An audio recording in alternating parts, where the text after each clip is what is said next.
Pirnipuude võra kujundamine on analoogne õunapuuga, kus võrasse alumisse rindesse jäetakse 3 põhioksa ja edaspidi oksad ühekaupa, kui neid oksi jääb pirnipuul rohkem kui õunapuul. Õunapuul oli 5–7 põhioksa, siis pirnipuul on 8–14 põhioksa.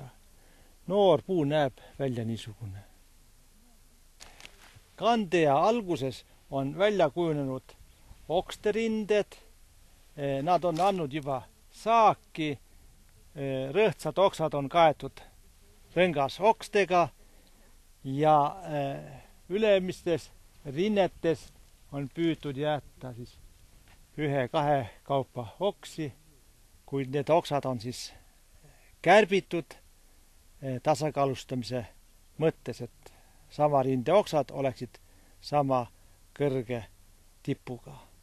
Ja latv on siis kõrgem, kui õunapuul jäeti 20–25 sentimeetrit, siis pirnil on 30–35–40 sentimeetrit ladva oksa pikkus.